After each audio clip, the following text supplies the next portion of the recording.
सखी जासी आयशियाची भेटी जिही हरी धरिला मनी दिले संसाराशी पाणी कोण हा भाग्याचा ऐशियाशी बोले वाचा जिही हरी धरिला मनी दिले संसाराशी पाणी तुका म्हणे त्यांचे भेटी तुका म्हणे त्यांचे भेटी होय संसाराची तुटी जिहे हरी धरिला मनी दिले संसाराशी पाणी विठाला विठाला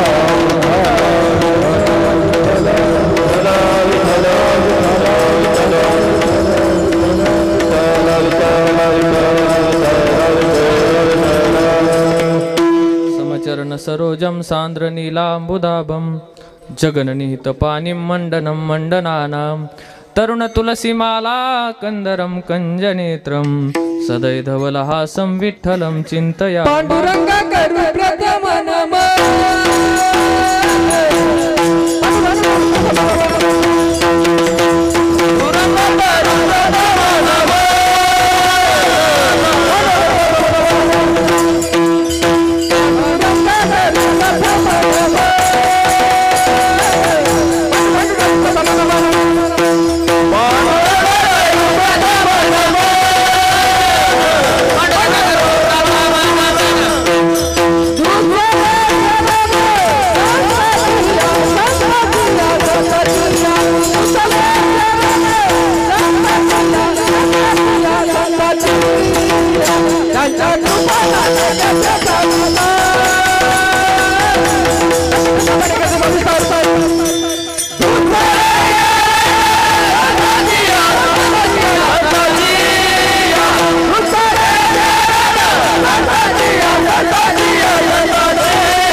करू प्रथम नमन दुसरे चरणा संताच्या त्यांच्या कृपादाने कथेचा विस्तारू बाबाजी सद्गुरु दास तुका जयांचे केलिया स्मरण होय सकळ विद्यांचे अधिकरण तेची वंदू श्री चरण श्री गुरूंचे ते नमस्कारो न्याता नमो ज्ञानेश्वरा नमो ज्ञानेश्वरा नमो ज्ञानेश्वरा नमो ज्ञानेश्वरा नमो ज्ञानेश्वरा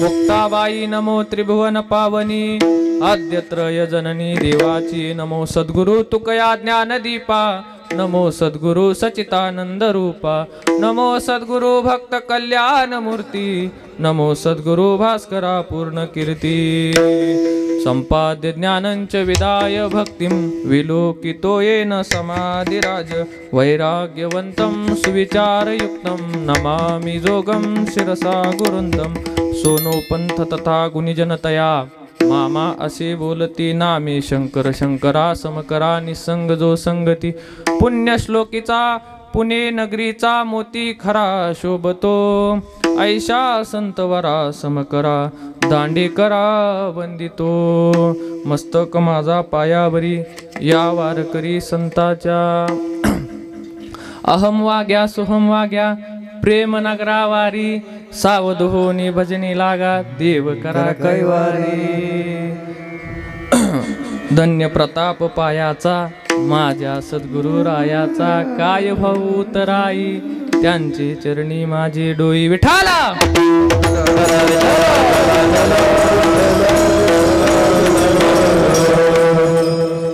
आता बिनव वाग विलासिनी, जे चातुर्यार्थ कला कामिनी, ते शारदा विश्वमोहिनी नमिली मिया. कोण पुण्य कोणा गाठी, ज्याशी आयशियाची भेटी, जिहे हरी धरिला मनी, दिले संसाराशी पाणी. अखिल कोट ब्रह्मांड नायक षडगुण ऐश्वर्य संपन्न भगवान श्री पंढरीश परमात्मा, मुक्त कैवल्य तेजोनिधी, ज्ञानियांचे राजे साधकांचे मायबाप, योग्याची माऊली भगवान श्री ज्ञानोबाराय, प्रेम मूर्ती भक्त श्रोमणी नामदेव महाराज, श्री संत शांती ब्रह्म एकनाथ महाराज, जगद्गुरु जगदवंदनीय श्री संत तुकाराम महाराज, स्वानंद सुखनिवासी सद्गुरु जोग महाराज, श्री संत श्यामनाथ महाराज आदी करून सकल संत मांदियारेच्या आशीर्वादानं चालू असलेला अखंड हरिनाम सप्ताह आणि या सप्ताहाच्या 6व्या दिवसाची कीर्तन सेवा, सकाळच्या सत्रातील कीर्तन सेवा, हरिभक्त पारायण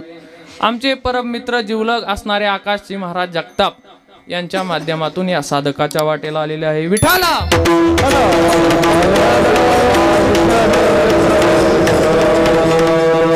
विश्वमाऊली भगवान श्री ज्ञानोबरायांच्या 727व्या समाधी सोहळ्यानिमित्त चालू असलेला अखंड हरिनाम सप्ताहाचं हे दुसरं वर्ष.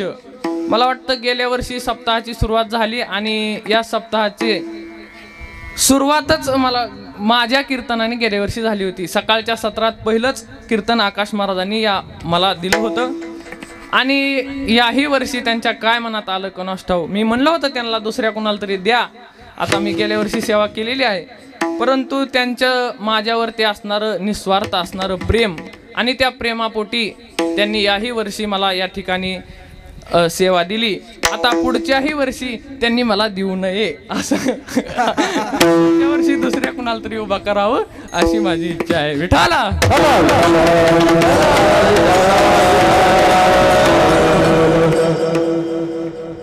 सेवेकरता निवडलेला अभंग श्री संत जगद्गुरु तुकाराम महाराजांचा आहे. महाराज आजच्या अभंगामध्ये आश्चर्य व्यक्त करतात. महाराज म्हणतात की असं कोणतं पुण्य आहे बाबा, त्या पुण्याच्या जोरावर त्या संत महात्म्यांची आपल्याला भेट होईल. अशा संत महात्म्यांचं लक्षण सांगतात महाराज. लक्षण सांगत असताना म्हणतात, ज्यांनी संसाराला पाणी सोडलंय आणि हरीला आपल्या हृदयामध्ये धारण केलंय. मग असा कोण भाग्यवान आहे, त्या भाग्यवानाशी संत बोलतात. पण ठीक आहे, या संतांची भेट झाली तर त्याचं फळ काय आहे, तर ते फळ महाराज अभंगाच्या शेवटच्या चरणात, म्हणजे असा सगळा अभंगाचा सरळ भावार्थ आहे. विठाला भगवान श्री ज्ञानोबरायांचा 727वा समाधी सोहळा आहे आणि त्या समाधी उत्सवानिमित्त आपला हा कार्यक्रम आहे. खरं तर 700 वर्ष झालं बरं का भगवान श्री ज्ञानोबरायांचा समाधी सोहळा तेवढ्याच दिमाखामध्ये आणि त्या ठिकाणी आपण सर्वजण साजरा करत असतो. महाराष्ट्रात नाही तर पूर्ण जगभरामध्ये ज्ञानोबरायांचा समाधी उत्सव हा साजरा होत असतो. कारण संत महात्मे महाराज, संत महात्म्यांच्या ठिकाणी मृत्यू कधीच नसतो. संत महात्म्यांना मृत्यू कधी येत नसतो. कारण संत महात्म्यांनी त्या ठिकाणी मृत्यूच्या पलीकडे, मृत्यूच्या बाबतीत विचार करायचा झाला तर मृत्यू आम्हाला येतो महाराज. तुम्हाला आम्हाला मृत्यू तो ग्रास करत असतो. संत महात्म्यांना मृत्यू येत नसतो. म्हणजे मृत्यू शब्दाचा अर्थ शास्त्राने असा केला, ज्याचा सर्व भावाने विसर पडतो त्याला मृत्यू असं म्हणतात. म्हणजे त्या व्यक्तीचा आपल्याला 2 वर्षांनी 4 वर्षांनी का होईना विसर पडतो, त्याला मृत्यू म्हणतात. परंतु हे संत महात्मे त्या ठिकाणी चिरकाळ जोपर्यंत चंद्र सूर्य आहे तोपर्यंत या संत महात्म्यांची स्मृती राहत असते.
ईश्वर विभूती राहिल्या त्या कीर्ती जगा माझी. त्या संत महात्म्यांच्या कीर्ती त्या ठिकाणी ते जरी देहरूपाने आपल्यामध्ये त्या ठिकाणी नसले तरी सुद्धा त्यांच्या कीर्ती तनु आपल्यामध्ये उपस्थित असतात. असे आमचे संत महात्मे आहेत. आणि तुमच्या आमच्या बाबतीत विचार करायचा झाला तर तुमच्या आमच्या बाबतीत आपल्याला आपल्या बापाचं नाव माहिती आहे, आपल्याला आपल्या आजोबाचं नाव माहिती आहे, आपल्याला आपल्या पंजोबाचं नाव कदाचित माहिती आहे असं म्हणू आपण. परंतु कुठं विचार केला तर आपल्याला आपल्या खापर पंजोबाचं नाव विचारलं तर असलच एखादा जिज्ञासू लयच अभ्यासक असेल त्या ठिकाणी त्याला माहित असेल. पण पुन्हा आपल्या चिपड पंजोबाचं कुठं तरी अशी एक अवस्था येते की त्या अवस्थेमध्ये आपल्याला आपल्या पूर्वजांचं नाव सांगता येत नाही. मग असं म्हणायचं का आपले पूर्वज नव्हते? होते, आपले पूर्वज होते. ते जर नसते तर आपण सुद्धा इथं नसतो. आपले पूर्वज होते कुठंतरी, परंतु त्यांचं आपल्याला नाव सांगता येत नाही. का नाव सांगता येत नाही तर काळाच्या पडद्याआड ते ठिकाणी गेलेले आहेत. मृत्यूने त्यांना खाऊन टाकलेला आहे. मृत्यूंचा सर्व भावाने विसर पडलेला आहे. म्हणून आपण त्या ठिकाणी 727 वर्ष झालं महाराज ज्ञानोबरायांची समाधी घेऊन, परंतु आपण तेवढ्याच प्रेमाने, तेवढ्याच भावनेने, तेवढ्याच आदराने ज्ञानोबरायांकडे पाहतो. का? कारण काळाची मजाल नाही. तुकाराम महाराज तर एका ठिकाणी सांगतात, हा जगाला खाणारा काळ आहे ना, तो जगाला खाणारा काळ, त्या काळाच्या डोक्यावर आम्ही पाय दिलेला आहे. जगा काळ खाय आम्ही माता दिला पाय. जगाला खाणारा काळ, त्याच्या डोक्यावर आम्ही पाय दिलेला आहे. म्हणून काळ आम्हाला काय करू शकत नाही. संतांनी काळ जिंकलेला आहे. आणि तुमच्या आमच्या बाबतीत जर पाहायचं झालं तर प्रत्येकाला आपल्याला काय मरावं लागतंय. महाराज सांगतात, आमचा महाराज म्हणतात की तुमच्या आमच्या बाबतीत आजा मेला, पंजा सुद्धा मेला, बाप मरणार रे, मुलगा नातू, पण तू सगळेच मरणार रे.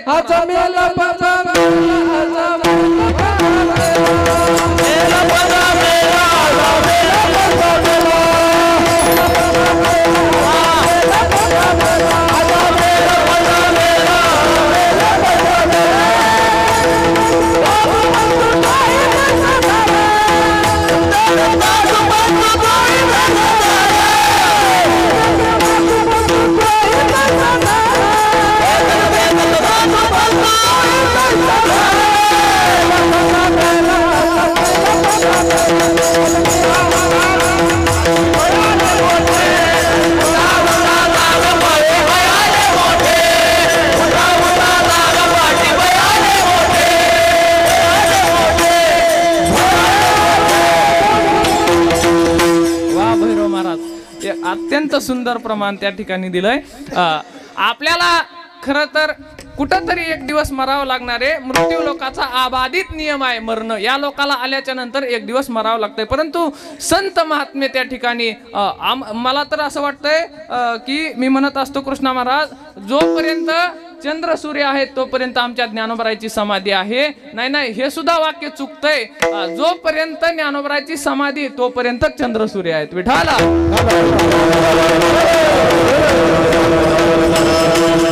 म्हणून आमच्या ज्ञानोबरायांचा 727वा समाधी सोहळा संजीवन समाधी महाराज 700 वर्ष झालं ज्ञानोबराय त्या ठिकाणी समाधीमध्ये आहेत. समाधी बैसला निर्वाण कथा कीर्तन करीतो, त्या ठिकाणी समाधी संजीवन समाधी आहे.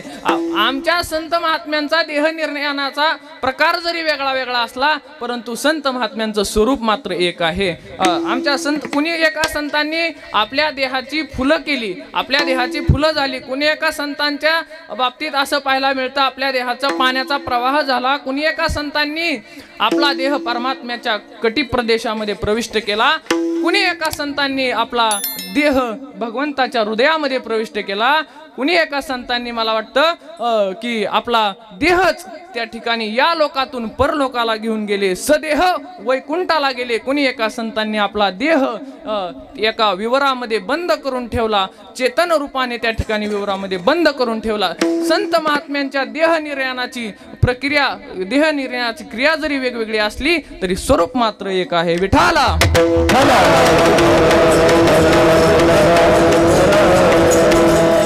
कबीरजींच्या देहाची फुलं झाली, कारण कुसुमासारखं त्यांचं हृदय होतं. परमात्म्याच्या भक्तीचा त्यांना एवढा गंध लागला की त्यांच्या देहाची फुलं झाली महाराज. त्या ठिकाणी चैतन्य महाप्रभूंनी परमात्म्याच्या मूर्तीमध्ये प्रविष्ट झाले. मीराबाईच्या बाबतीत असं सांगतात, त्या मेवाड प्रांतातून मीराबाई त्या ठिकाणी गेल्या आणि गेल्याच्या नंतर ते लोक न्यायला आले. मीराबाईच्या घरचे ते राजे सगळे न्यायला आले मीराबाईला. आल्याच्या नंतर त्या ठिकाणी परमात्म्याला मीराबाईंनी धावा केला, अरे देवा, अरे तुझा आम्हाला कंटाळा आला का? तुला आता आमच्या जवळ राहू वाटत नाही का? असं त्या ठिकाणी मीराबाईंनी त्या परमात्म्याला विनवणी केल्याबरोबर परमात्म्याचं हृदय असं फाटलं महाराज आणि त्या हृदयामध्ये मीराबाईंनी प्रवेश केला. मग मीराबाईची समाधी जर आपल्याला पाहायची झाली तर दुसरी तिसरी कोणती नाही तर परमात्म्याच्या हृदयाकडे मध्येच आपल्याला मीराबाईची समाधी पाहायला मिळते. त्या ठिकाणी संत नरहरी सोनार ज्यावेळेस परमात्म्याच्या कमरेचं माप घ्यायला गेले आणि त्या ठिकाणी त्यांनी त्या स्वरूपामध्ये परमात्म्याला शिव आणि हरी एकच आहेत असं त्यांना ज्यावेळेस कळलं, त्यावेळेस त्यांनी त्या परमात्म्याच्या कटी प्रदेशामध्ये प्रवेश केला. त्या ठिकाणी महाराज संत कानोपात्रा परमात्म्याच्या चरणावर आपला देह समर्पित केला. जगद्गुरु श्री संत तुकाराम महाराजांनी आपला देहच या लोकातून परलोकाला घेऊन गेले. आश्चर्य महाराज, आश्चर्य. या लोकातून कुणालाच देह नेता आलेला नाही. तुकाराम महाराजांनी आपला देह सदैव वैकुंठाला घेऊन गेले आणि ही झाकून लपूनची घटना नाही महाराज. काही लोक म्हणते की तुकाराम महाराजाचा खून झाला, असे काही लोक काय बुद्धिवादी म्हणतात, परंतु ही झाकून लपूनची गोष्ट नाही महाराज. रामेश्वर भट्ट म्हणतात की तो म्हणे रामेश्वर सकळा पुसोनी गेला तो विमानी बैसोनी. झाकून लपून नाही, सगळ्यांना विचारून सगळ्यांसोबत त्या ठिकाणी तुकाराम महाराज वैकुंठाला गेले. आश्चर्य महाराज, म्हणजे आश्चर्यालाही पडलेलं आश्चर्य म्हणजे तुकाराम महाराजाचं वैकुंठ गमन आणि ज्ञानोबारायची संजीवन समाधी आहे. भगवान श्री ज्ञानोबारायांनी आपला देह त्या ठिकाणी एका विवरामध्ये बंद करून ठेवला आणि ही संजीवन समाधी महाराज कितीतरी जणाला पुढं ज्ञानोबारायांनी दाखले दिलेले आहेत. ज्ञानोबाराय त्यावेळेस असं म्हणतात, जोग महाराज आले त्यावेळेस जोग महाराजांना ज्ञानोबारायांनी साक्षात्कार दिला. त्याच्यापूर्वीची गोष्ट आहे, नाथ महाराजांना ज्ञानोबारायांनी स्वप्नात जाऊन दृष्टांत दिला की ज्ञानेश्वरी त्या ठिकाणी आजान वृक्षाची मुळी कंटाशी लागली. आजान वृक्षाची मुळी त्या ठिकाणी कंटाला लागलेली आहे म्हणून तुम्ही येऊन काढा. म्हणजे नाथ महाराज त्या विवरामध्ये आले. आल्याच्या नंतर उठविला आनंदी शिवाचा ढवळा. नाथ महाराजांनी ती आतमध्ये जाऊन ज्ञानेश्वरी प्रत असणारी शुद्ध केली आणि हैबत बाबा भजन करते वेळेस ज्ञानोबारायची समाधी डोलते. आता कोणी म्हणाल खरंच ती संजीवन समाधी आहे का? तर संजीवन समाधी डोलते महाराज. डोलते केव्हा? सचेतनाचा धर्म डोलणं आहे. ज्यावेळेस एखाद्या अभंग म्हटला जातो, एखादी चाल म्हटली जाते, त्यावेळेस दगड नाहीत डोलत महाराज. मला वाटतं दगड डोलत नाहीत. जी सजीव वस्तू आहे, जी सचेतन वस्तू आहे ती डोलते. हैबत बाबा ज्यावेळेस भजन करायचे त्यावेळेस ज्ञानोबारायची समाधी डोलते. म्हणजेच विज्ञानालाही पडलेलं आश्चर्य म्हणजे आमच्या ज्ञानोबारायची समाधी आहे. असा ज्ञानोबारायचा 727वा समाधी उत्सव आहे. त्या ठिकाणी महाराज ज्ञानोबाराय म्हणजे दुसरं तिसरं कुणी नाही, साक्षात परमात्माच आहे. एकच नावाचा भेद आहे फक्त. त्या ठिकाणी नाव वेगळं आहे मात्र, नाहीतर परमात्माच आहेत.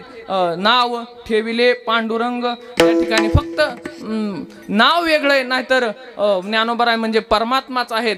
तुम्हाला पटवून देतो, एक ज्ञानोबारायचीच ओवी. परमात्म्याचं आणि ज्ञानोबारायांचे गुण एकच आहेत, म्हणजे दुसरं नाही. परमात्मा आणि ज्ञानोबाराय एकच आहेत. भगवान अवतार पांडुरंग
नाव ठेविले ज्ञानी. आपला कार्यक्रम हा ज्ञानोबरायांच्या समाधी उत्सवानिमित्त आहे, म्हणून मी ज्ञानोबरायांविषयी थोडं बोलतो. ऐका, परमात्मा आणि ज्ञानोबराय हे एक आहे. त्याचं कारण सांगतो. ज्ञानोबरायांच्या परमात्म्याकडे किती गुण आहेत? ज्ञानोबरायांनी त्याचं वर्णन केलं, 6 गुण आहेत. ऐका, यशश्री, औदार्य, ज्ञान, वैराग्य, ऐश्वर्य हे 6 गुणवर्य वस्ती जेते म्हणून तो भगवंतू. हे 6 गुण परमात्म्याकडे आहेत.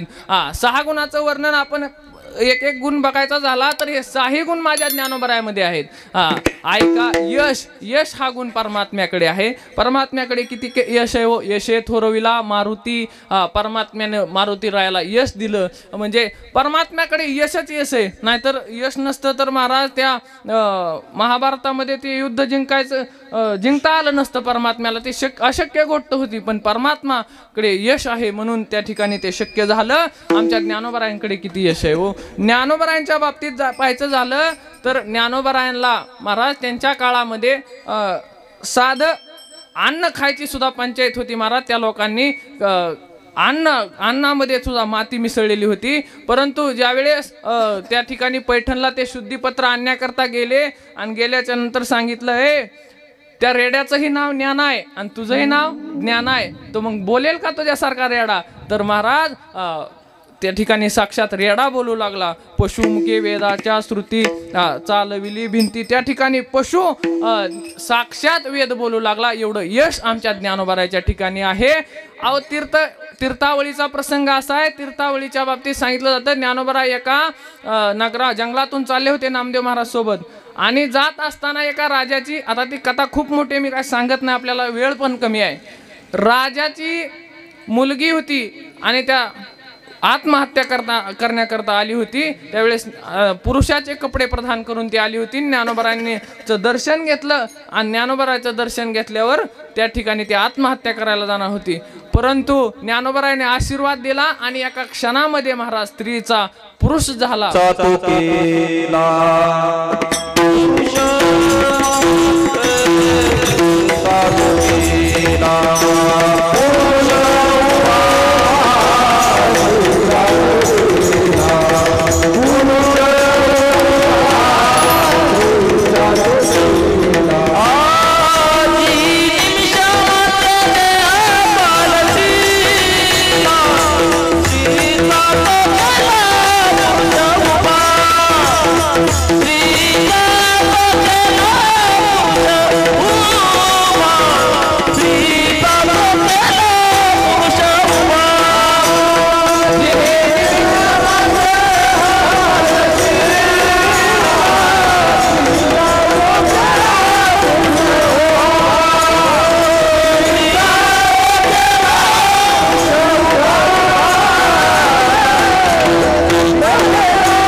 केला पुरुष उभा. ह्या दृष्टांतावरून आपल्याला एकच लक्षात येते की ज्ञानोबरायांच्या ठिकाणी यश आहे. दुसरा परमात्म्याचा गुण सांगितला श्री. ऐका, यशश्री. श्री शब्दाचा अर्थ आहे संपत्ती आणि श्री शब्दाचा अर्थ आहे लक्ष्मी. श्री शब्दाचा अर्थ परमात्म्याकडे लक्ष्मी, ऐशी, जयाची दासी. परमात्म्याची दासीच लक्ष्मी. महाराज आपण लक्ष्मी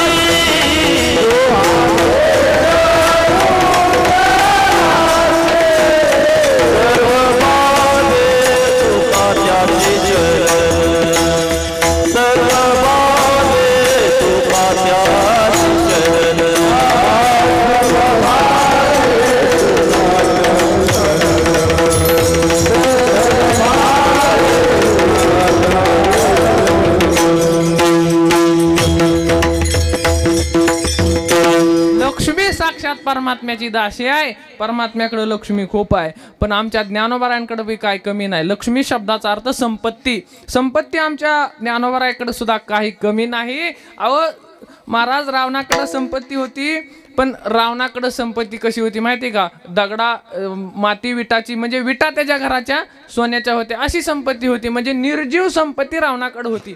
पण ज्ञानोबराच्या संपत्तीच्या बाबतीत विचार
सोन्याचा पिंपळ, साक्षात सोन्याचा पिंपळ आहे. रावणाकडे संपत्ती आहे ती निर्जीव आहे, परंतु सजीव असणारा पिंपळ सोन्याचा आमच्या ज्ञानोबरांच्या दारामध्ये आहे. अहो त्यांच्या दारातच सोन्याचा पिंपळ आहे.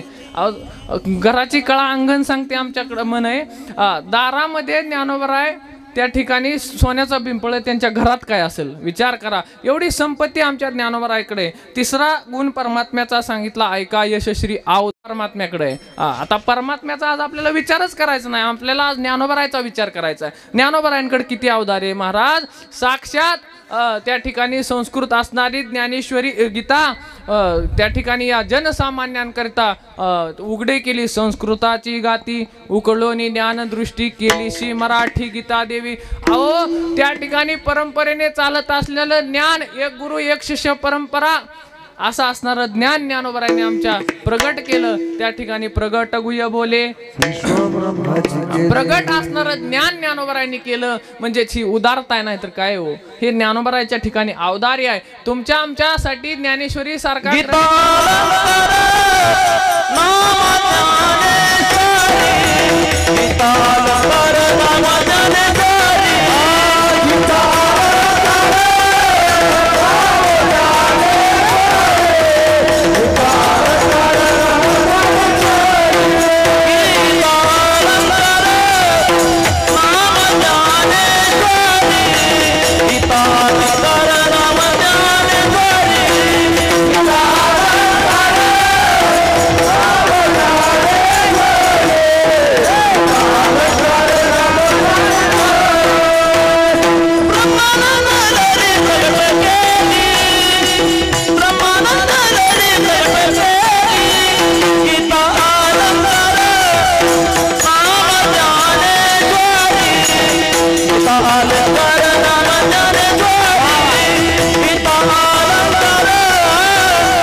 ज्ञानेश्वरी रूपी अलंकार आहे ना, तो ज्ञानेश्वरी रूपी अलंकार तुमच्या आमच्यासाठी ज्ञानोबरायांनी निर्माण केला. ही ज्ञानोबरायांचं अवदार्य आहे. एक वाक्य मी कृष्णा महाराज सांगत असतो, ज्ञानेश्वरी ना ही ज्ञानेश्वरी प्रत्येकाकरता निर्माण केली ज्ञानोबरायांनी. म्हणजे संसार करणारा जो व्यक्ती आहे त्याच्याकरता सुद्धा ज्ञानेश्वरी फायद्याची आहे, उपयोगाची आहे. परमार्थ करण्याकरता तर ज्ञानेश्वरी उपयोगाची, यात काय नवल नाहीच. परंतु जो संसार, त्याला उत्तम संसार करायचा आहे, त्याला सुद्धा ज्ञानेश्वरी ही महत्वाची आहे. का सांगतो ऐका. ज्ञानेश्वरीतील दृष्टांत ज्ञानेश्वरीतील सिद्धांत हे परमार्थ करण्यासाठी आपल्याला उपयोगाचे, आपल्याला मार्गदर्शक ठरत असतात, परंतु संसार करण्याकरता ज्ञानेश्वरीतील दृष्टांत आपल्याला त्या ठिकाणी उपयोगाचे, फायद्याचे ठरत असतात. ज्ञानोबरायांनी ज्ञानेश्वरीमध्ये व्यापार कसा करावा ते शिकवलेलं आहे, व्यापार कसा करू नये तो शिकवलेला आहे. ज्ञानोबरायांनी शेती कशी करावी हे शिकवलेलं आहे, ज्ञानोबरायांनी शेती कशी करू नये हे सुद्धा शिकवलेलं आहे. त्या ठिकाणी महाराज पारद्याला सुद्धा माहीत नसेल की शिकार करण्याकरता काय काय वापरतंय, ते ज्ञानोबरायांनी ज्ञानेश्वरीमध्ये सांगितलंय. म्हणजे असा अलौकिक आणि दिव्य ग्रंथ ज्ञानोबरायांनी आपल्या तुमच्या आमच्यासाठी निर्माण केला आहे. ज्ञानोबरायांचं औदार्य आहे. ऐका यशश्री औदार्य ज्ञान. आता ज्ञान गुण एक सांगितला, परमात्म्याकडे ज्ञान आहे, भरपूर परमात्म्याचा विचारच करायचा नाही. तो जरी झोपत असला, घोरत असला तरी त्याच्या वेदाची निर्मिती होते. जयाचे निश्वासी जन्मलेगा वेद राशी, त्याच्या घोरण्यातून वेद निर्माण होतात. परंतु आमच्या ज्ञानोबराकडे काय कमी ज्ञान नाही महाराज. साक्षात ज्ञानाला फुटलेले हातपाय म्हणजे ज्ञानोबराय आहेत. ज्ञानोबरायांच्या ठिकाणी ज्ञानाचा विचार करायचा झाला तर साक्षात ज्ञानाचीच मूर्ती आहे ते ज्ञानोबा.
साक्षात ज्ञानाचा सागर. आता सागर म्हटल्याच्या नंतर बोलणंच थांबतं. समुद्र, नदी बिदी नाही, वडा बिडा नाही, समुद्र म्हटलंय. ज्ञानाचा सागर म्हणजे सागरामध्ये किती पाणी असतंय ह्याचा आपण विचार करू शकत नाही. तसं ज्ञानोबरायांच्या ठिकाणी किती ज्ञान आहे आपण विचारच करू शकत नाही असं त्या ठिकाणी ज्ञान. आता पुढचा भगवंताचा गुण सांगितला वैराग्य. आता वैराग्य ज्ञानोबरायांच्या ठिकाणी किती वैराग्य हो. अहो 22व्या वर्षी समाधी घेण्याची इच्छा होणं ह्याच्यापेक्षा मोठं वैराग्य काय असू शकते महाराज. त्या ठिकाणी ज्या काळामध्ये ज्ञानोबरायांना अन्न खायला नव्हतं, ज्या काळामध्ये कुणीच अनुकूल अशी परिस्थिती नव्हती ज्ञानोबरायांची, त्या काळामध्ये ज्ञानोबरायांनी त्या ठिकाणी त्याच्यानंतर सगळी परिस्थिती अनुकूल झाली, सगळे लोक मानायला लागले. त्या ठिकाणी चमत्कार ज्ञानोबरायांनी दाखवले आणि त्याच्यानंतर समाधी घेण्याची इच्छा होणं म्हणजे अलौकिक आहे महाराज. तुमच्या आमच्या बाबतीत असा विचार केला तर तुम्ही आम्ही जर थोडी प्रसिद्धी झाली तर आपल्याला वैराग्य निर्माण होत नाही महाराज. परंतु ज्ञानोबरायांनी त्या ठिकाणी सगळी प्रसिद्धी झाल्याच्या नंतर ज्ञानोबरायांना वैराग्य म्हणजे झालं, समाधी घेण्याची इच्छा निर्माण झाली. ह्याच्यापेक्षा मोठं वैराग्य काय असू शकते महाराज.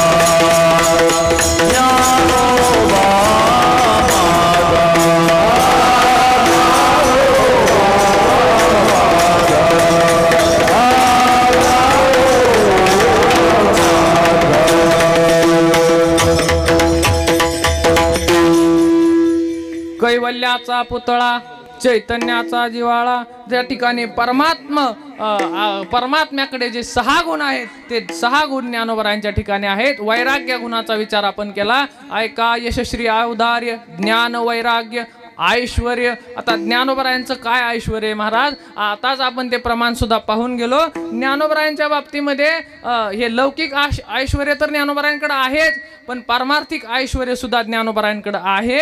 म्हणून ऐश्वर्य हा गुण सुद्धा ज्ञानोबरायांकडे आहे. ज्ञान, वैराग्य, ऐश्वर्य. ऐका, यशश्री, औदार्य, ज्ञान, वैराग्य, ऐश्वर्य हे 6 गुणवर्य वस्ती जेते. म्हणजे 6 गुण परमात्म्याच्या ठिकाणी जसे आहेत तसे 6 सुद्धा गुण आमच्या ज्ञानोबरायांच्या ठिकाणी आहेत. विठाला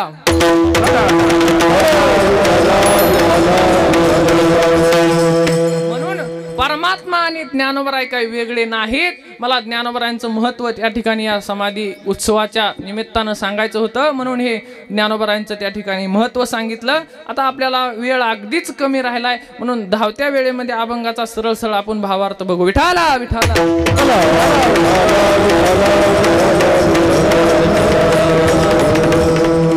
शास्त्रामध्ये 3 गोष्टी दुर्लभ सांगितल्या. शास्त्रामध्ये 3 गोष्टीचं दुर्लभत्व सांगितलं. दुर्लभम त्रयमेवेतत् देवानुग्रह हेतुकम मनुष्यत्वम मुमुक्षत्वम महापुरुष संश्रयाः. 3 गोष्टीचं दुर्लभत्व सांगितलं. मनुष्य देह प्राप्त होणं दुर्लभ आहे. किती दुर्लभ आहे तर मनुष्य देह प्राप्त होणं अत्यंत दुर्लभ आहे. कारण त्या ठिकाणी मनुष्य देह दुर्लभ का सांगितला, कारण मनुष्य देह दुर्लभ त्या ठिकाणी पुण्य आणि पाप हे समान व्हावं लागतं. आणि ज्या वेळेस पुण्य आणि पाप हे समान होतं आणि त्याच वेळेस मनुष्य देहाची प्राप्ती होते. म्हणजे सुकृत दुष्कृत समान समी तैच पाविजे कर्मभूमी. त्या ठिकाणी या कर्मभूमीला जर यायचं असेल, हा देह प्राप्त व्हायचा असेल तर पाप आणि पुण्य समान व्हावं लागतं. पण पाप आणि पुण्य समान होणं म्हणजे इतकं सोपं नाही. आपण कधी कधी जर पुण्य करत असलो तर कधी कधी आपल्या हातातून पाप सुद्धा होऊन जाते. आपल्याला ते लक्षात येत नाही, आपल्याला कळत नाही. म्हणून पुण्य आणि पाप हे समान होणं शक्यच नाही. क्वचित असं केव्हा एखादं तरी घडतं. कारण बहुता दिवसा फेरा कालच अभंग ऐकला आपण, आला या नगरा. त्या ठिकाणी मनुष्य देह प्राप्त होणं दुर्लभ आहे. नरदेह दुर्लभ जाना, शतवर्षाची गणना त्यामध्ये दुःख यातना तुम्ही आठवा मधुसूदना. मनुष्य देह प्राप्त होणं दुर्लभ आहे. पण तुम्ही म्हणता महाराज मनुष्य देह प्राप्त होणं दुर्लभ आहे, दुर्लभ आहे. आता जवळजवळ भारताची लोकसंख्या जर बघितली आपण तर 150 कोटीच्या बी पुढे गेली असेल, हाय का नाही. आणि तुम्ही कसं काय म्हणता एकाच्या घरी 4-4 लेकरं आहेत आणि मनुष्य देह प्राप्त होणं दुर्लभ आहे, असं कसं काय म्हणतात. तर त्याचं उत्तर माझ्या छोट्याशा बुद्धीने असं देतो आकाश महाराज. मनुष्य आहेत भरपूर, पण ह्यात माणसं म्हणण्याच्या लायकीची एकदम थोडी लोक राहिलेली आहेत. माणूस हा माणसासारखा वागतच नाही महाराज, म्हणून कदाचित दुर्लभत्व सांगितलं असावं. कारण ते माणूस जनावरापेक्षा सुद्धा बेकार वागायला लागलाय आता, म्हणून ही मनुष्य देह दुर्लभ सांगितलेलं असावं असं कदाचित मला वाटतंय. विठाला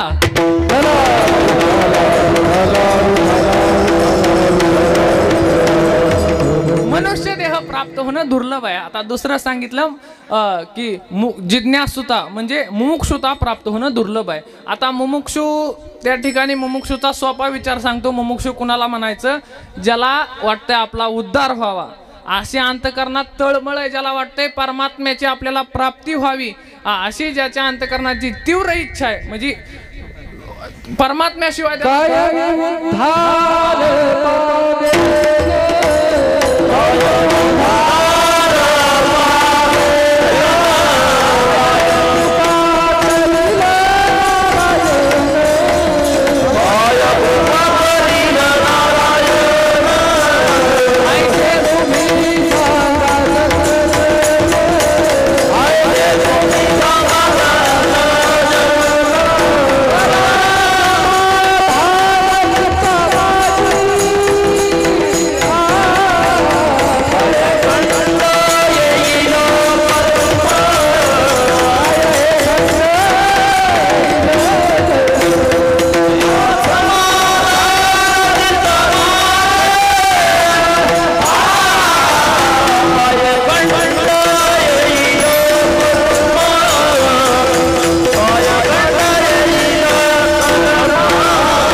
करण्याची अवस्था महाराजांनी सांगितली. कायमी उद्धार पावेन काय कृपा करील नारायण. आयशे तुम्ही सांगा संतजन करा समाधान चित्त माझे. माऊली म्हणतात म्हणे कै हे बिरडे फिटेल कै तो स्वामी भेटेल.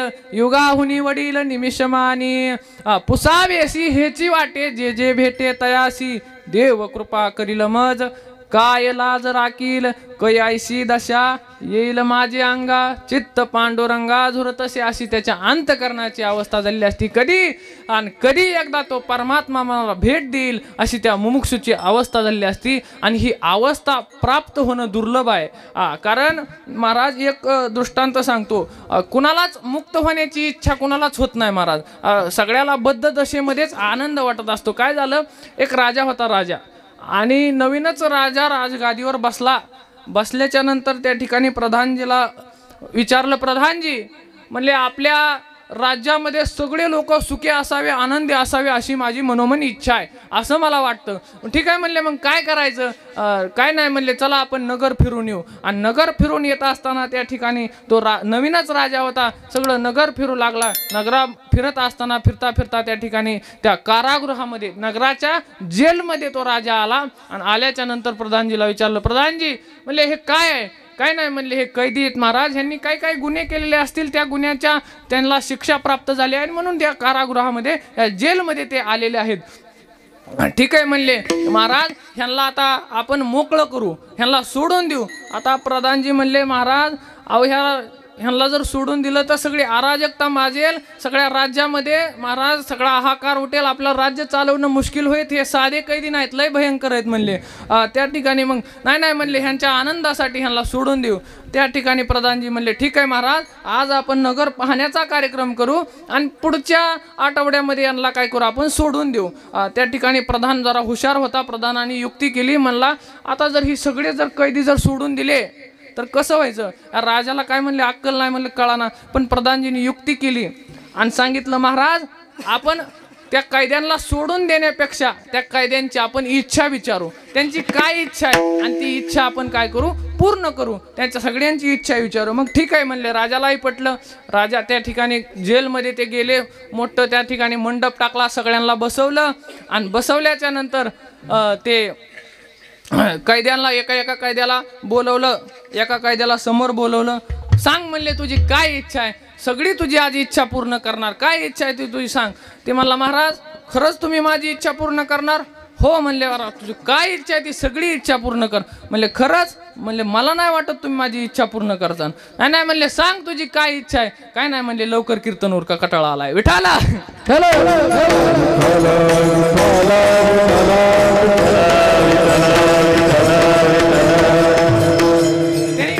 कैद्याने इच्छा सांगितली महाराज की काय म्हणले घरी मी 4 भाकरी खात होतो महाराज. सकाळ सकाळ मला 4 भाकरी लागायच्या आणि दिवस मावळायच्या आधी दुधासोबत मला 4 भाकरी लागायच्या. त्या ठिकाणी महाराज जेलमध्ये काय मला तेवढ्या 4 भाकरी मिळत नाहीत. तुम्ही काय करा तेवढ्या 4 भाकरीची व्यवस्था करा. महाराज म्हणले काय नाही त्या ठिकाणी एक लिपिक बर दुधाची सोय करावी.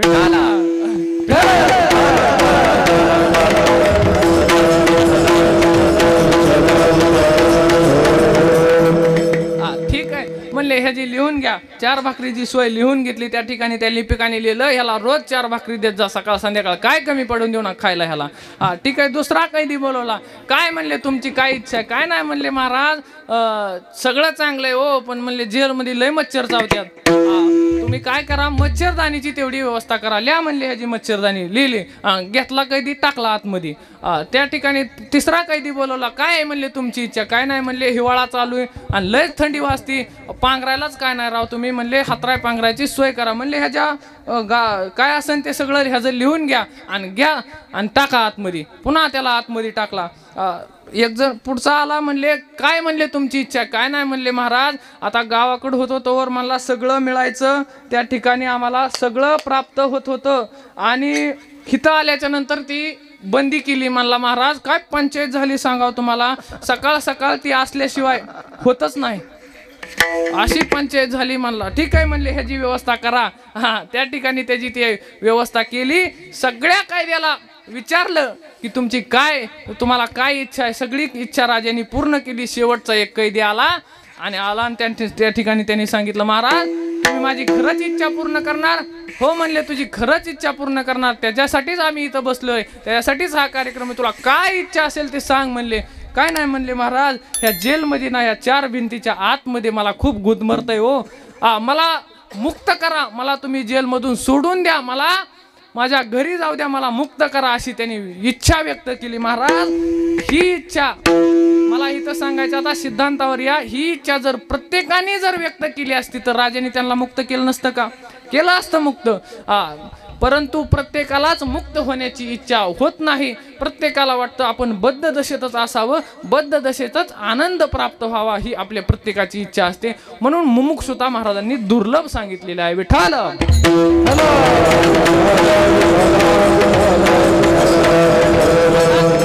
तिसरी गोष्ट आणि महत्वाची आपल्या अभंगाकरता सांगितली आहे, महापुरुषांची संगत प्राप्त होणं दुर्लभ आहे. महापुरुषांची म्हणजे संत महात्म्यांची संगत प्राप्त होणं दुर्लभ आहे. सगळं मिळेल तुम्हाला, सगळं मिळेल, परंतु संत महात्म्यांची संगत प्राप्त होणं दुर्लभ आहे. कारण सांगतात ही संत महात्म्याची संगत एवढी सोपी नाही. कारण हे संत महात्मे आपल्या जनसामान्याला लोकाला कळत नाहीत, जगाला संत कळत नाहीत, म्हणून त्यांची आता संतांच्या बाबतीत जर विचार करायचा झाला तर संत कसे असतात महाराज? संत आपल्यासारखेच दिसायला, आपल्यासारखेच वागतात. तोही नेत्री पाहिजे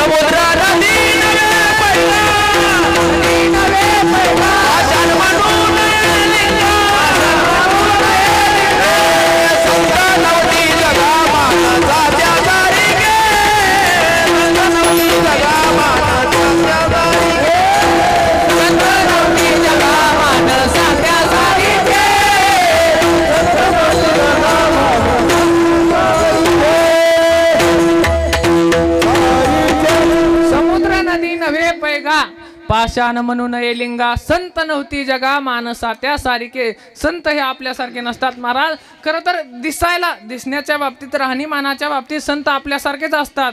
कारण तोही नेत्रीप आहे, श्रवणी ऐकतो आहे. माऊली भगवान गीतेमध्ये सांगतात, पश्यन शृणून पुषे जिग्रन नशनन गच्छन सोपय श्वसन.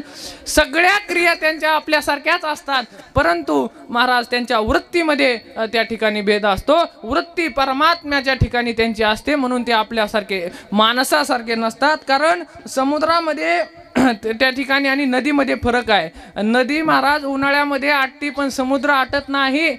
त्या ठिकाणी पाऊस पडला काय नाही पडला काय समुद्राला काय फरक पडत नाही, परंतु पाऊस नाही पडला तर नदीला मात्र फरक पडतो. तसं पाषाणाच्या दगडाला त्या ठिकाणी महादेवाचं लिंग समजू नये. कारण लिंगाच्या बाबतीत जर तुम्ही पूजा अर्चना केली तर ते तुम्हाला त्या ठिकाणी परमात्म्याचा परिचय देण्यामध्ये समर्थ आहे, तसं पाषाण नाही. म्हणून संत आणि माणूस ह्याच्यामध्ये फरक आहे. म्हणून संत आपल्या जगाला, जनसामान्याला कळत नसतात. आणखी सांगितलं तुम्हाला सगळं प्राप्त होईल महाराज म्हणतात, पण संत महात्म्यांची भेट प्राप्त होणं त्या ठिकाणी दुर्लभ आहे. नाथ महाराजांनी सांगितलं, एक वेळेस तुम्हाला त्या चंद्राचं अमृत सुद्धा सेवन करायचं.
आस्ता जाता रवी धरवेल परी त्या साधूची भेट न होईल का. त्या ठिकाणी महाराज सांगतात चंद्राचं अमृत तुम्हाला सेवन करता येईल. कोजागिरी सारखं चंद्राचं अमृत फक्त चकोराला सेवन करता येतं. आपल्या जनसामान्याची ती ताकद नाही, परंतु कोजागिरी सारखा पर्व काळ साधून आपल्याला ते चंद्राचं अमृत सुद्धा सेवन करता येईल. आस्ताला जाणारा रवी सुद्धा थांबवता येईल. त्या ठिकाणी शांडिल्य नावाची एक पतिव्रता होती, तिने त्या सूर्याला थांबवलं होतं. आता मी काय कथा सांगत नाही, आपला वेळ खूप झालेला आहे त्यामुळे कथा सांगत नाही, उल्लेख करून जातो. शांडिल्यने सूर्याला थांबवलं होतं. इतिहास तुम्ही बघून घ्या. आस्ता जाता रवी धरवेल, पुन्हा बाह्य हेळा सागर तरवेल, त्या ठिकाणी समुद्र सुद्धा तरून जाता येईल महाराज म्हणतात. सावरकरांनी त्या ठिकाणी समुद्र तरून गेले होते. सावरकर काही अंतर समुद्र पोहून गेले होते. आस्ता जाता रवी धरवेल, बाह्य हेळा सागर तरवेल, पण त्या संत महात्म्यांची भेट होणं कठीण आहे. महाराज सांगतात तात मिले पुणे मात मिले सुत भात मिले युती सुखाई राज मिले सब साज मिले गजबात मिले सुख भक्ती माई लोक मिले सुर लोक मिले विधी लोक मिले सब मिले पर संत संग न मिले रे भाई. सगळं प्राप्त होईल पण संत संगत प्राप्त होणार नाही, अशी असणारी दुर्लभ संत संगत आहे. महाराज तर सांगतात एक वेळेस तुम्हाला त्या परमात्म्याची प्राप्ती होईल पण संतांची प्राप्ती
संत भेटी परी जग जेटी करुणा केली. संत भेट खूप अवघड आहे. परमात्म्याची प्राप्ती होऊ शकते. तपे दाने व्रते गोविंदू पै भेटे साधून भेटे भाग्यवेन तपाच्या जोरावर परमात्म्याची प्राप्ती होऊ शकते. त्या ठिकाणी तपाच्या जोरावर अनेकांनी परमात्म्याची प्राप्ती करून घेतलेली आपल्याला पाहायला मिळते. दानाच्या जोरावर बळीराजानं आपल्याला परमात्म्याची प्राप्ती करून घेतलेली पाहायला सापडते. व्रताच्या जोरावर म्हणजे अंबरीश राजा त्या ठिकाणी रुक्मांगद राजा यांनी व्रताच्या जोरावर परमात्म्याची प्राप्ती केलेली पाहायला मिळते. परंतु संत भेट महाराज अवघड आहे. अशी अवघड असणारी संत भेट महाराज म्हणतात की कोणत्या पुण्याने भेटेल अभंग.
कोणा गाठी जासी ऐशियाची भेटी.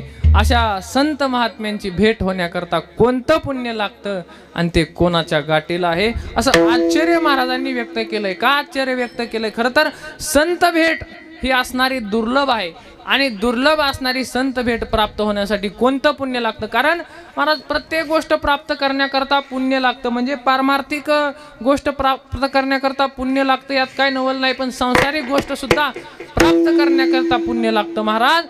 त्या ठिकाणी तुम्हाला जर संसारातल्या गोष्टी, नामदेव महाराजांनी तर त्याची यादीच दिली. नामदेव महाराज म्हणतात, भूमिदाने हुशी भोपाळू, कनकदाने कांती निर्मळू, चंदनदाने सदा शीतळू, जन्मोजन्मी प्राणिया, उदकदाने सदा सुखी, मंदिरदाने भुवन पालकी सुपरिमळू. उपचार पूर्ण अभंग नामदेव महाराजांचा पाहून घ्या. महाराज म्हणतात की भूमी, जर तुम्हाला जर राजा व्हायचं ना, राजा व्हायचं असलं तर तुम्हाला भूमिदान द्यावं लागते. किती राजकारण करा, पुन्हा येईन म्हणलं तरी राजा होता येत नाही. तुम्हाला भूमिदान दिल्याचं पुण्य तुमच्या पदरामध्ये असावं लागतं. भूमिदाने हुशी भूपाळू. असं वाटतंय आता कृष्णा महाराजासारखं अशी महाराज सुंदर असा चेहरा, तेजस्वी, प्रताप, गोरो पान असं जन्माला यावं तर काय करायचं माहिती का? सोनं दान द्यावं लागतं. सुवर्णदाने कांती निर्मळू, सोनं दान द्यावं लागतं. चंदनदाने सदा शीतळू. महाराज म्हणतात की तुम्हाला असं वाटतंय ना, शांत, कशाचंच आपल्याला टेन्शन नसावं, एकदम शांत वृत्ती, किती जगामध्ये तिकडं काही झालं तरी आपल्याला काय टेन्शन नसावं, मग चंदनदान दिलं पाहिजे. चंदनदाने सदा शीतळू. त्या ठिकाणी तुम्हाला जर वाटलं आपण लय दिवस जगायचंय, खूप 200 वर्ष झालं तरी मरूच नाही आपण, तर काय करावं लागतं माहिती आहे का? अन्नदान करावं लागतं. असे सगळे साधू संत मंडळी आहे का नाही, ह्यांना गोड दोड खावं घालावं लागतं. आकाश महाराजाच्या सप्त्यामध्ये पंगत घालावं लागते. त्या ठिकाणी तुम्ही म्हणसाल मग आम्ही देतो की दान, आमच्या पुरीच्या लग्नात महाराज सगळं 2 गावं जीवन गेलती. नाही, ते दान तुमच्या आयुष्य वाढण्याच्या कारणे ठरणार नाही. त्या तुमच्या पुरीचा, त्या दोघा नवरा बायकोचा संसार चांगला सुखाने होईल, त्यांची लेकरं बाळ चांगली खेळत्यान, ते पुण्य तिकडं गेलं. त्या ठिकाणी हे पुण्य तिकडं गेलं. तुम्ही म्हणताल महाराज आमच्या पोराच्या बारशाला महाराज सगळ्या गावाला चुलबंद आमंत्रण दिलं होतं, ते पुण्य त्या पोराच्या ठिकाणी गेलं. त्याला कोणत्या येडायनी साठवायनी कुणी धरू नाही, ते पुण्य त्याच्या ठिकाणी गेलं. परंतु तुम्हाला जर वाटत असेल आपलं आयुष्य, आपल्याला दृढ आयुष्य प्राप्त झालं पाहिजे, तर त्या ठिकाणी हरिनामामध्ये, त्या ठिकाणी परमात्म्याच्या नामसंकीर्तनामध्ये अन्नदान घडावं लागतं. साधू संताला त्या ठिकाणी अन्नदान तुम्ही द्यावं लागतं, त्यावेळेस तुमचं आयुष्य वाढतं. म्हणजे प्रत्येक गोष्ट पुण्याशिवाय प्राप्त नाही, प्रत्येक गोष्टीसाठी पुण्य लागतं. या लोकातल्या सगळ्या गोष्टी प्राप्त करण्यासाठी पुण्य लागतं, यात काही नवल नाही. पण त्या परलोकामधल्या सगळ्या गोष्टी प्राप्त करण्यासाठी सुद्धा पुण्य लागतं. स्वर्गाची प्राप्ती करायची झाली तर महाराज सांगतात का शत एक जन्मा, नाही, शत एक जन्मा जन्मोनी ब्रह्मकर्मा करी तोची ब्रह्मा आन नव्हे.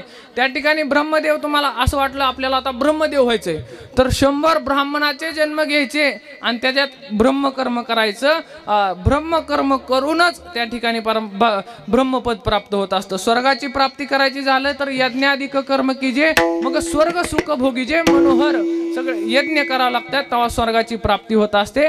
म्हणजे आता त्या स्वर्गाचं वर्णन केलं तर त्या स्वर्गामध्ये तुम्हाला इथल्यापेक्षा सुद्धा जास्त भोग, कारण त्या ठिकाणी चिंतामणीच्या सडका, विनोद वनवाटिका, सुरतरूंच्या गंधर्व गात गाणी, रंभी आयशी नाचणी, उर्वशी मुख्य विलासिनी उंतवरिया, असे सगळे त्या स्वर्गाचं वर्णन आहे. पण हे प्राप्त करण्यासाठी तुम्हाला यज्ञाचं पुण्य लागतं. महाराज सांगतात प्रत्येक गोष्ट प्राप्त करायसाठी पुण्य लागते. मग का हो, मग संत भेटीसाठी तरी पुण्य लागत नसेल का? मग तर संत भेट सुद्धा प्राप्त करण्यासाठी पुण्य लागतं. मग ते कोणतं पुण्य लागतं? महाराज सांगतात, नाथ महाराजांनी त्याचं उत्तर दिलं. कोणतं पुण्य लागतं? तर अर्थ काम चाड नाही चित्ता, माना मान मोह माया मिथ्या, वर्ते समाधान जाणून नेनता, साधू भेट देती तया अवचिता रे. तुकाराम महाराज म्हणतात. आता नाथ महाराजाचं प्रमाण सांगतो. नाथ महाराज म्हणतात निष्कामता निज दृष्टी अनंत पुण्य कोट्यानुकोटी रोकड्या लाभती पाठोवाटी तैची होय भेटी हरिप्रियाची. असं असणार कोणतं पुण्य? निष्कामता निज दृष्टी.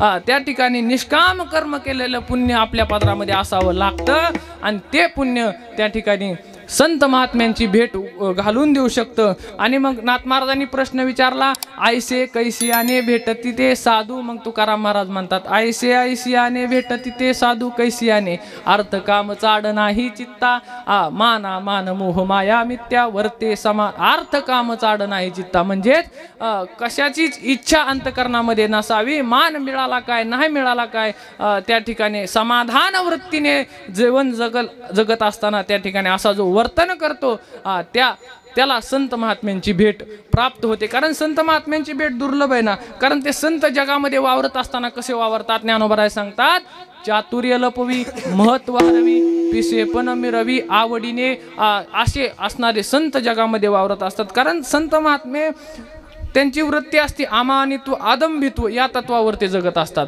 आपल्याला मान मिळावा, आपल्याला या ठिकाणी समजा कुणी मानावं न मानावं अशी संतांची वृत्ती नसते. बघा की आता तुम्ही ज्ञानोबरायांचाच जर विचार केला तर माऊलींनी एवढी मोठी ज्ञानेश्वरी सांगितली. महाराज आपल्याला म्हातारपणाला सुद्धा ज्ञानेश्वरी कळत नाही. 16व्या वर्षात ज्ञानोबरायांनी एवढी ज्ञानेश्वरी सांगितली पण गर्व घेतला नाही ज्ञानेश्वरीचा. काय ज्ञानोबरायांच्या सुरुवातीच्या ओव्या ज्ञानोबराय म्हणतात, ज्ञानोबरायांचं सांगितलं की किंबहुना तुमचे केले धर्म कीर्तन हे सिद्धी नेले येथ माझे जे उरले पाईक. पण सुरुवातीला ज्ञानोबराय म्हणले, एरवी तरी मी मूर्खू जरी झाला असे अवैकू तरी संत कृपा दीपकू स्वज्वळ. असे म्हणजेच हा ज्ञानोबराय खरंच तसे नाहीत पण ज्ञानोबरायांची वृत्ती नम्रतेची आहे, लीनता आहे त्यांच्याकडे आणि म्हणून संत जगाला कळत नसतात. तुकाराम महाराजांच्या बाबतीत महाराज सांगतात की बाबा मी तव अनाथापराधी कर्महीन मतिमंद बुद्धी तुझं म्या नाही आठविले कधी वाचे कृपा निधी माय बापा. ह्या प्रमाणावरून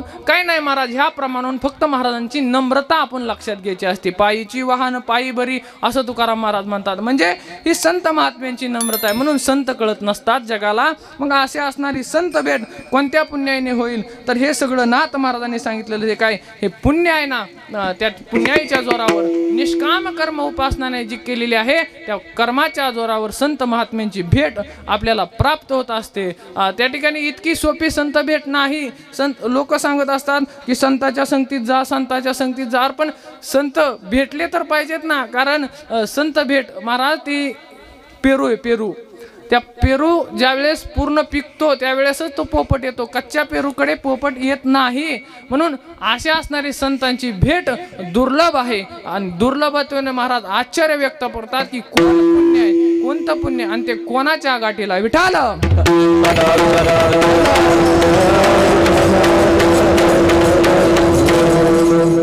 ठीक आहे महाराज, तुम्ही म्हणताल कोणतं पुण्य कोणाच्या गाठीला आहे.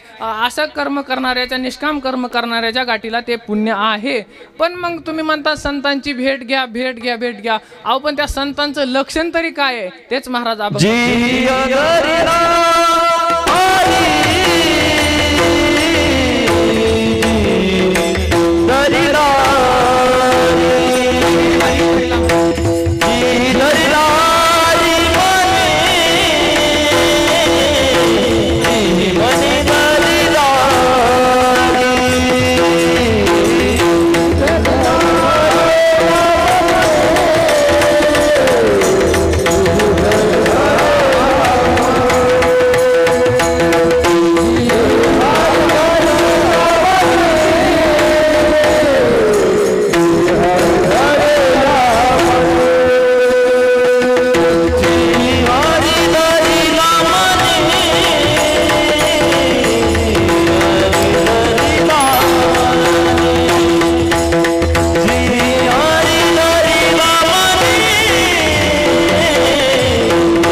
महात्म्यांचं लक्षण सांगत असताना महाराज म्हणतात, जिही हरी धरिला मनी, दिले संसाराशी पाणी. त्यांनी हरीला मनामध्ये धारण केलं.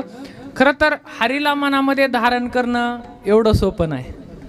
कारण हरी हाताला येणं इतकं सोपं नाही बरं का हरी महाराज. हरी हाताला येणं, हरी हृदयामध्ये धारण करणं सोपं नाही. कारण आता महाराज प्रत्येक गोष्टीसाठी, प्रत्येक गोष्ट प्राप्त करण्यासाठी आपल्याला काय लागतं? बळ लागतं. प्रत्येक गोष्ट प्राप्त करण्यासाठी कोणतं ना कोणतं बळ लागतं. साधा तुम्हाला आता बरं का खैरे महाराज पकवाज वाजवायचा म्हणलं तरी बळ लागतंय. कोणतं बळ लागतंय? एक बुद्धिबळ लागतंय आणि दुसरं शारीरिक बळ लागतंय. त्या ठिकाणी महाराज साधं काय काम करायचं, इकडली वस्तू इकडं उचलून ठेवायची झाली तरी शारीरिक बळ लागतंय. काही काम करत असताना बुद्धिबळ लागतंय, काही काम करत असताना शारीरिक बळ लागतंय. एवढा मोठा परमात्मा हृदयामध्ये साठवायचा आहे, काहीतरी बळ लागत असं नव्ह. कारण बुद्धिबळाच्या बाबतीत प्रत्येकाने, आता बुद्धिबळाचा विचार करायचा झाला तर अनेक बुद्धिवान महात्मे, अनेक बुद्धिवान लोक होऊन गेले महाराज. ते अकबर आणि ते कालिदास हे सगळे बुद्धिमान लोक होते. बिरबल अकबराच्या दरबारामधला बिरबल हा बुद्धिमान होता, परंतु त्याला सुद्धा परमात्म्याची प्राप्ती करता आली नाही. अनेक त्याच्या कथा गोष्टी आपल्याला पाहायला मिळतील, पण त्याला त्या बुद्धीच्या जोरावर परमात्म्याची प्राप्ती करता आली का? नाही करता आली. त्या ठिकाणी तो कालिदासाच्या बाबतीत असं एवढे बुद्धिमान कालिदास होते महाराज, त्यांच्या बुद्धीचा आपण विचारच करू शकत नाही. त्यांनी एक महाकाव्य लिहिलंय. इतके बुद्धिमान कालिदास होते, परंतु कालिदासांना सुद्धा बुद्धीच्या बळावर परमात्म्याची प्राप्ती करता आली नाही. आणि जर बुद्धीच्या बळावर परमात्मा प्राप्त झाला असता तर सगळे त्या ठिकाणी महाराज राजकारण्यांच्याच घरात देव असतात. त्यांनीच, कारण साधी बुद्धी नाही महाराज यांच्याकडे सुद्धा, लय बुद्धिवान राजकारणी असतात. एवढे बुद्धिवान असतात म्हणून. पण बुद्धीच्या जोरावर सुद्धा परमात्म्याची प्राप्ती करता येत नाही. शारीरिक बळ, तुम्ही म्हणता शरीराच्या बळावर परमात्म्याची प्राप्ती करता येते. शरीराच्या बळावर जर परमात्म्याची प्राप्ती करता आली असती तर त्या WWE शक्ती बोलून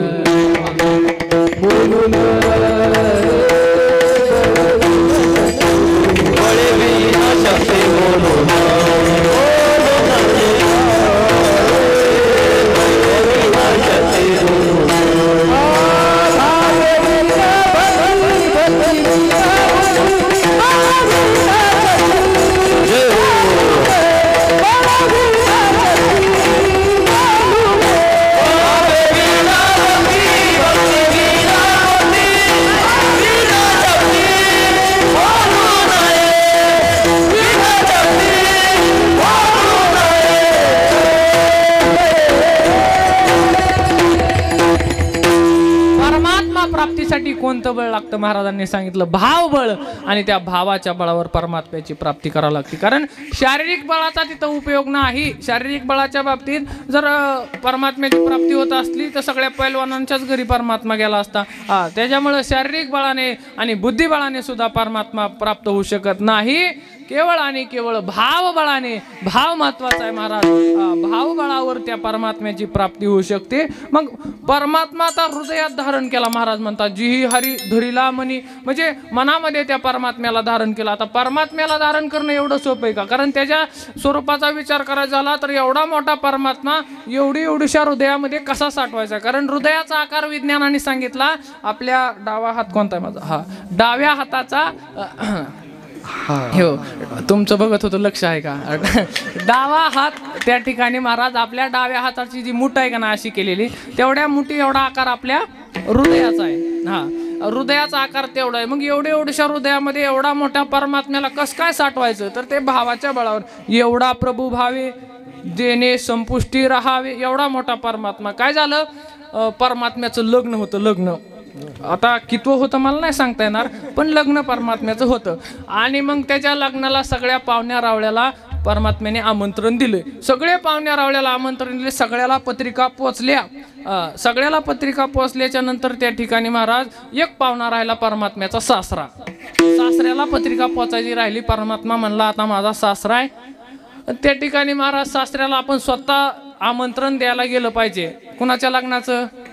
जावयाच्या लग्नाचं. जावाई सासऱ्याला आमंत्रण द्यायला गेला. परमात्मा सासऱ्याला आमंत्रण द्यायला गेला. परमात्म्याचा सासरा कोण? समुद्र. समुद्र परमात्म्याचा शास्त्र आहे, कारण लक्ष्मीची उत्पत्ती समुद्रातून आहे आणि लक्ष्मीची उत्पत्ती समुद्रातून झाली. लक्ष्मीने परमात्म्याला हार घातला, परमात्म्याला वरलं आणि मग परमात्मा समुद्राकडे गेला. म्हणला, समुद्र महाराज हे माझं लग्न आहे, लग्नाची पत्रिका आहे, तुम्हाला लग्नाला यावं लागेल. सहकुटुंब सहपरिवार तुम्ही काय करा, लग्नाला या. समुद्र म्हणला, काय हरकत नाही, ठीक आहे, लग्नाच्या दिवशी आम्ही लग्नाला येऊ. लग्नाचा दिवस जवळ आला, लग्न त्या ठिकाणी आज लग्न आहे म्हणता. समुद्र तिकडून निघला, आदल्या दिवशीच समुद्र निघला. निघल्याच्या नंतर आला समुद्र लांब पुण्यापासून आला, पुण्याच्या पुढं आला. आल्याच्या नंतर आपला करमाळा परांडा बुमबुम परांडा पस्तोर समुद्र आला आला बुमला येऊन समुद्र थांबला. थांबल्याच्या नंतर बळीराम दादाने सांगितलं, ए देवा, अरे तुला काय कळतंय का? म्हणले, समुद्राला कशाला दिली पत्रिका लग्नाची, समुद्राला कशाला आमंत्रण दिलं? काय म्हणले, अरे माझा शास्त्र आहे, पाहुणा आहे. म्हणलं, तुझा शास्त्र आहे पण इथं ठेवतो कुठं? समुद्र जर लग्नात आला तर बाकीचे लोक जाते ना पळून म्हणला तिकडं. हा, समुद्राला कशाला लग्नाला बोललं? त्या ठिकाणी काय काळजी नको करू म्हणले, समुद्राची व्यवस्था मी करतो म्हणल्याच्या नंतर परमात्मा गेला. त्या ठिकाणी समुद्राला गेला, आणायला गेल्याच्या नंतर त्या ठिकाणी सांगितलं, थांबा म्हणले, भूममध्येच थांबा तुम्ही, अलीकडं काय येऊ नका भूमच्या. ती म्हणले, नाही नाही म्हणले, आम्हाला जानवासा पाहिजे. जानवासा म्हणजे आपल्या भागात बी जानवासाच म्हणतात ना. हा, जानवासा पाहिजे म्हणले, आम्हाला जानवासा द्यावा लागतो. म्हणजे वधू पक्षाच्या लोकांना वर पक्षाकडून राहण्यासाठी जे ठिकाण दिलं जातं त्याला जानवासाच म्हणतात. वराड बर वराड घर त्या ठिकाणी जानोसा पाहिजे असं म्हणल्याच्या नंतर भगवंताने सांगितलं, आपल्या हातावरचा एक केस उपटला भगवंताने, केस, आणि केसावर त्या ठिकाणी समुद्राला म्हणले, राह याच्यावर. आता समुद्र महाराज एवढा मोठा, एवढी शक्य असावं, कसा बसायचा? पण समुद्र बसला आणि परमात्म्याला सांगितलं, देवा, अरे इथं लय मोठी जागा आहे आणि कोण पाहुणे रावळे तुझं वराडा असेल त्या सगळ्यांना पाठवून दे म्हणले, इथं लय जागा आहे. आणि म्हणजे परमात्म्याच्या एका केसावर समुद्र बसतो. एवढा मोठा परमात्मा एवढी हृदयात कसं काय साठवायचा? कारण अनंत ब्रह्मांडे एका रोमी आयशे झेंडे, परमात्म्याच्या एका केसावर, एका रोमावर अनंत ब्रह्मांड बसतील. एवढा मोठा परमात्मा आहे आणि तू परमात्मा महाराज कस काय एवढ्या हृदयामध्ये साठवायचा? त्या गोकुळातला प्रसंग आहे, ज्यावेळेस कृष्णाने माती खाल्ली महाराज, आणि माती खाल्ल्याच्या नंतर यशोदा मारायला आली. यशोदेने त्या ठिकाणी परमात्म्याला हात उगारला, आणि उगारल्याच्या नंतर महाराज तिच्या पोटात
पोटी 14 देखे 14 भुवन महाराज त्याच्या पोटामध्ये दिसली. म्हणजे 14 भुवन पोटामध्ये, म्हणजे किती मोठा परमात्मा आहे. तो परमात्मा एवढ्या हृदयामध्ये कस काय साठवू शकतो? तर एकच आहे उत्तर त्याचं, भावाच्या बळावर, केवळ आणि केवळ भावाच्या बळावर त्या ठिकाणी परमात्मा त्या हृदयामध्ये साठवला जाऊ शकतो. मग महाराज तुम्ही म्हणता भावाच्या बळावर हृदयात साठवला ठीक आहे, एवढा मोठा परमात्मा साठवू शकतो, पण कुणी साठवला त्याची काही उदाहरणं आहेत का? नाही, तर त्याचं उदाहरण सांगतो, भजन करा विठाला.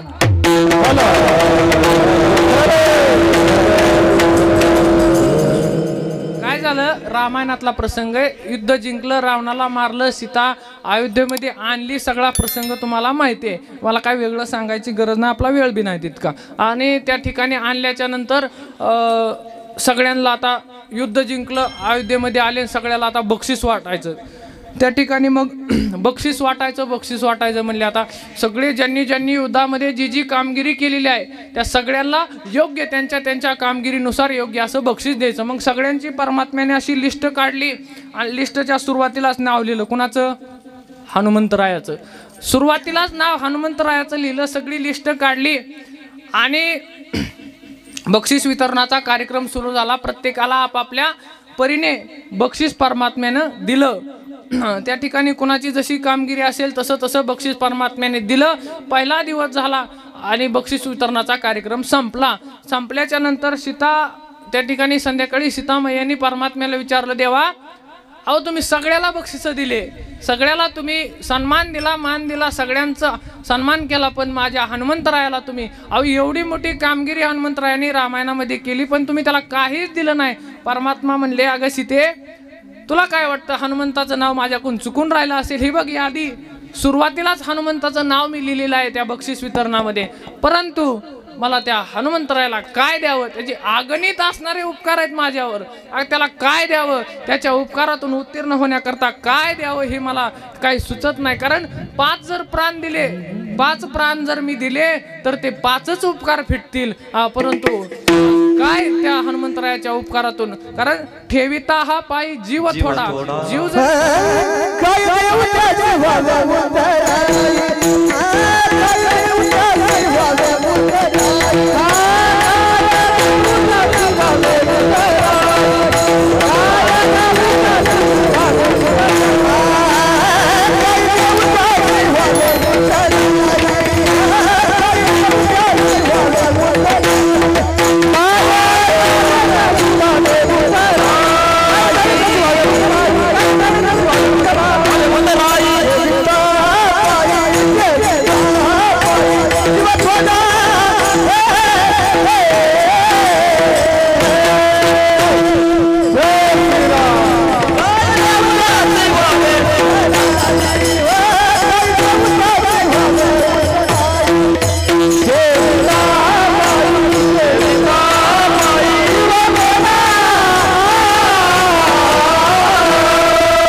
भावे उताराई ठेविता हा पायी जीव थोडा पा. त्या हनुमंतरायाला किती काय दिलं म्हणजे माझ्या उपकारातून उत्तीर्ण, जीव जरी दिला त्याच्या पायावर ठेवला तरी सुद्धा त्याच्या उपकारामधून उत्तीर्ण होऊ शकत नाही.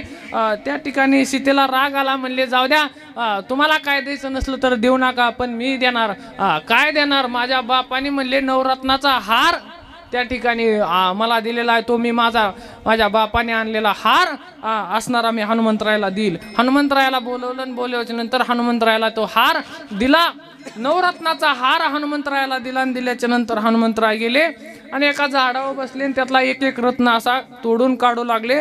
दाताने असे फोडायचे आणि ते असं बघायचे, उघडून टाकून द्यायचे. एक एक रत्न असे 9 रत्न महाराज कुणीतरी बघितलं आणि बघितल्यानंतर सीतेला सांगितलं, आई साहेब तुमच्या बापाचा अपमान. म्हणले माझ्या बापाचा अपमान? म्हणजे कस काय?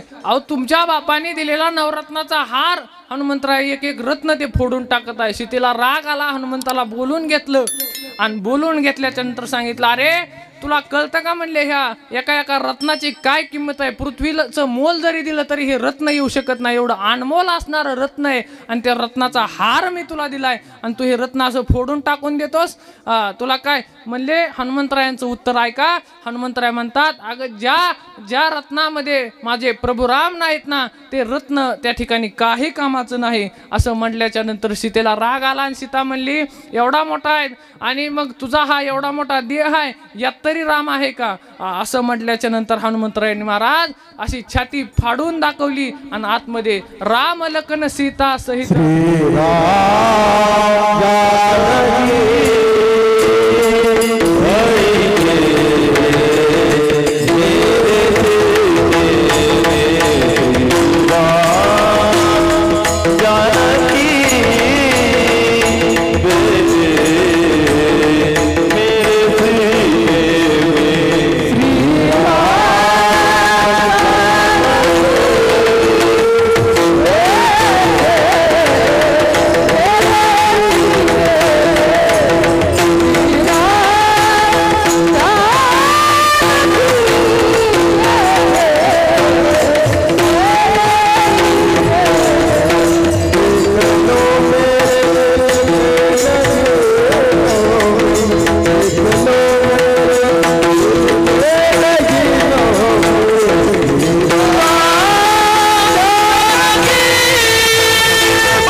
जानकी बैठे है मेरे सीने में, राम लखन सीता सहित हृदय बसू सुरभूप.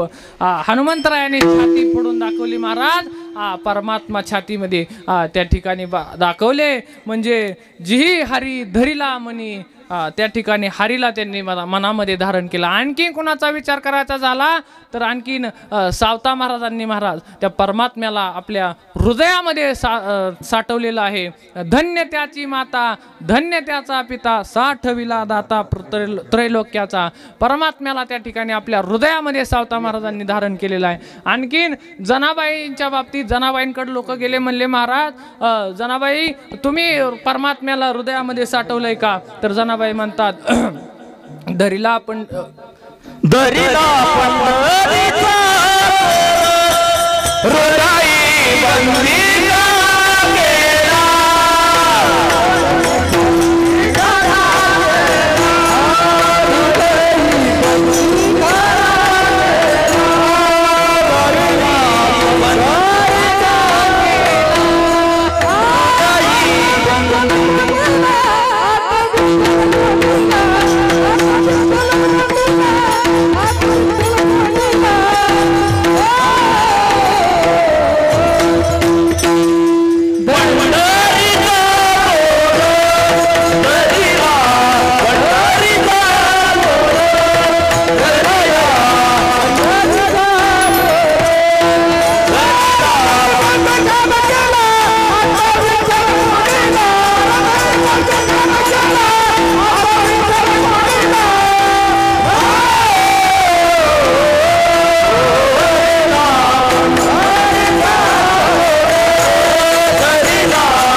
खाना केला आत विठ्ठल कोंडीला.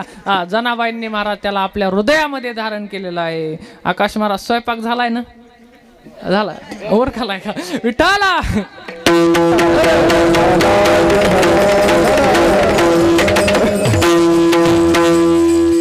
परमात्म्याला या सगळ्यांनी आपल्या हृदयामध्ये धारण केलेलं आहे. आणि काय संसारावरती पाणी सोडलेलं आहे. संसारा दिले संसाराशी पाणी. आता पाणी सोडणं म्हणजे काय? एका थोडक्यामध्ये सांगतो ना, आपली सेवा आटपून घेतो.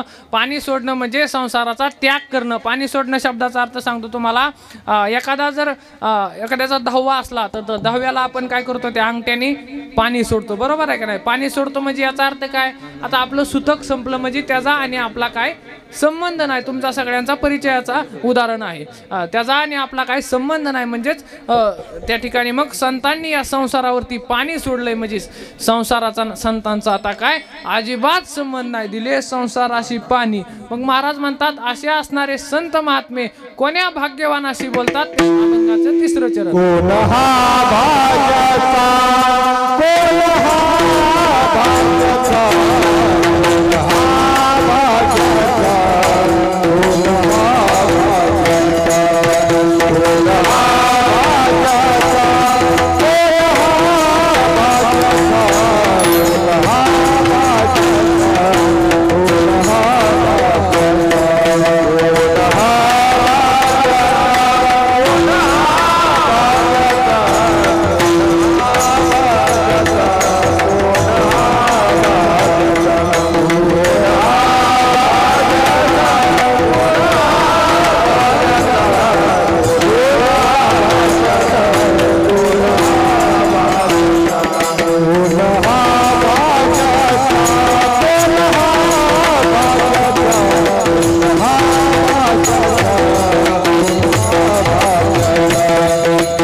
भाग्याचा ऐशियाशी बोलेवाच्या कोण आहे असा भाग्यवान की त्या भाग्यवानाशी संत महात्मे बोलतात.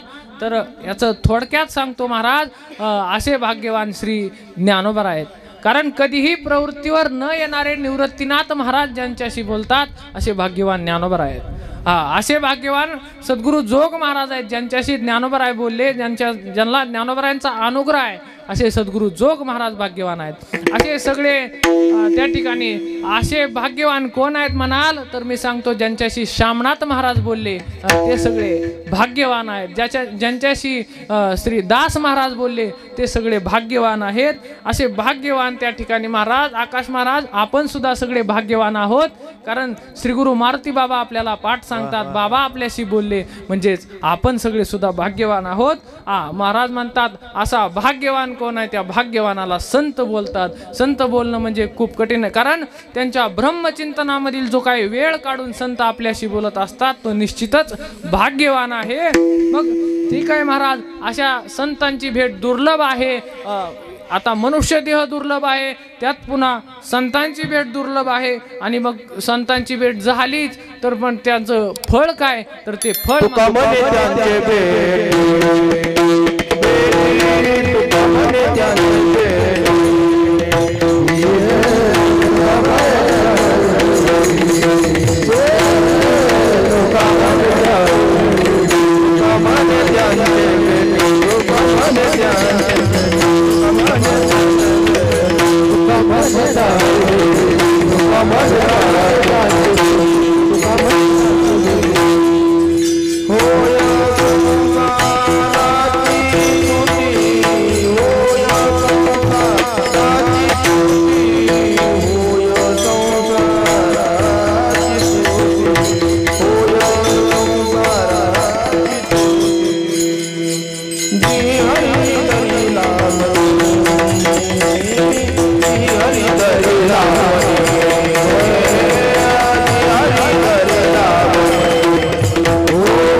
असं जीवाचं पाणी पाणी करून टाकलं. काय म्हणले खास वा.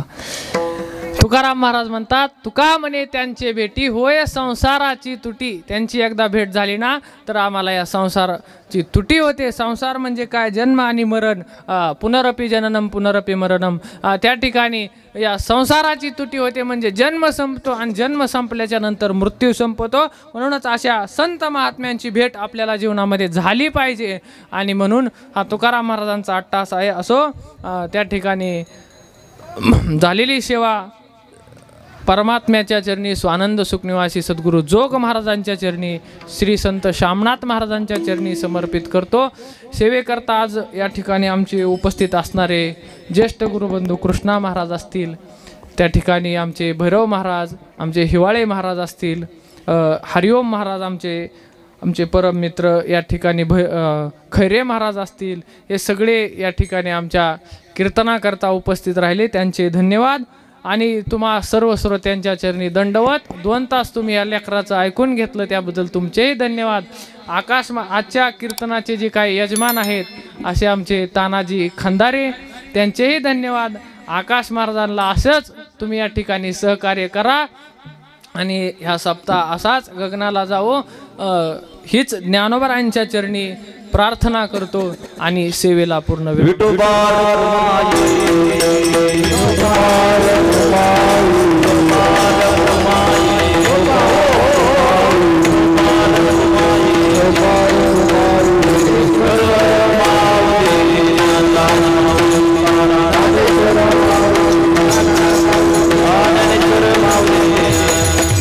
Bye.